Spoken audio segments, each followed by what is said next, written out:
Hello everyone, welcome to this theory recording on the linearity property.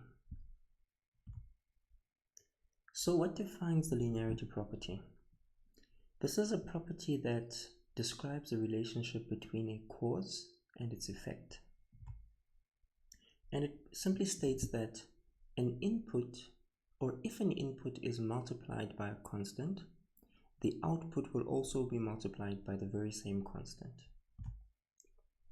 So if you take a look at the diagram that's indicated on the left, you'll notice that you've got a source and you've got a resistance. And we know that when you have a source and a resistance which obeys Ohm's law, the resistor is a linear element, which implies that the voltage across the resistor and the current flowing through the resistor are always going to be linear. So if I draw a similar circuit to evaluate this property, if I had a 10 volt source and I had a 1 ohm resistor and I were to measure the current or calculate the current, I would find that the current is equals to V over R, which is equals to 10 over 1, which gives me 10 amps. What would happen if I double the voltage? So I'll make this 20 volts. Well, my current would then equal to V over R, which will be 20 over 1, which gives me 20 amps. So as I double my voltage, my current doubles. If I triple my voltage, my current will triple. Therefore, there's a linear relationship between the voltage and the current. And this linearity property is what we're going to be using to now determine values across elements such as VO or any other value that's required. So let's take a look at an example which would require one to determine the value of VO or Vx, but using this principle of linearity.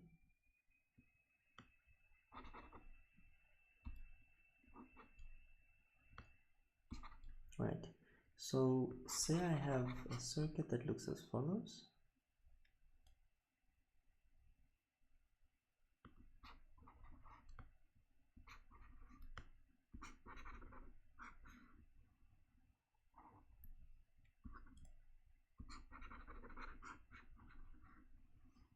Right, and this is a 10 volt source, simple circuit, 1 ohm, 1 ohm, 2 ohm,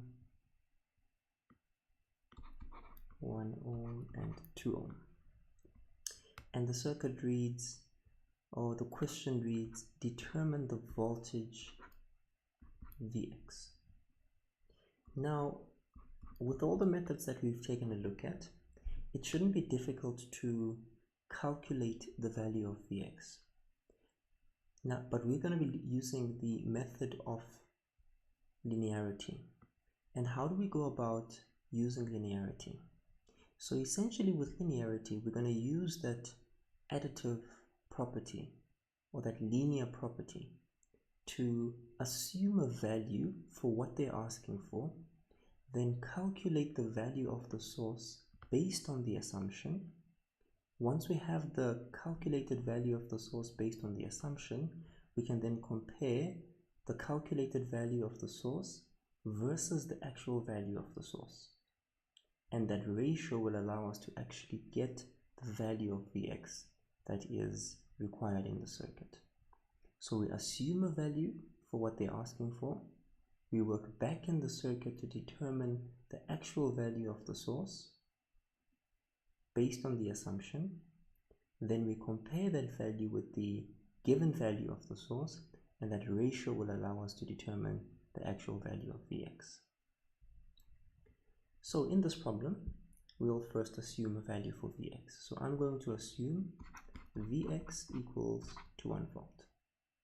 If Vx equals to 1 volt, I'm working back to the source to find out what would Vs be based on this 1 volt assumption. So if the voltage there is 1 volt, I should be able to get the current flowing through there, which should be 1 volt divided by 1 ohm, which then gives me 1 amp. This is one series branch, or 2 branches connected in series. So that should tell me that the current flowing through there and there is 1 amp. Can I get the voltage at this point? I should be able to, because I should be able to get the voltage drop over this element, which would be 1 amp times 1 ohm, which gives me 1 volt. So I drop by 1 volt and I drop again by 1 volt to get to 0. That tells me that the voltage at this point must be 2 volts. Can I get the current that flows through here? I should be able to, because that current will be the voltage divided by the resistance. So that will be 2 divided by 2, which gives me 1 amp. Now I can see in this node that if I do a KCL, I've got 1 amp and 1 amp coming out, which means 2 amps must go in. Right, and I continue to move to the left, so I will determine the voltage drop across that resistor. That will be 2 amps times 1 ohm, which then gives me 2 volts. So I was sitting at 2 volts at this point. There's a voltage drop of 2 volts to get to 2 volts. That means the voltage at this point must be 4 volts. 4 volts, a drop by 2 to get to 2 volts. Right, once I've got the voltage here, I should then be able to see that this source is connected in parallel at this point here. So the voltage at this point is the same as the voltage here with respect to ground, which should be the value of the source. So Vs is actually equal to 4 volts based on my Vx assumption of 1 volt. Now I can use this information to determine the actual value of Vx. So I'm going to say Vx versus Vs.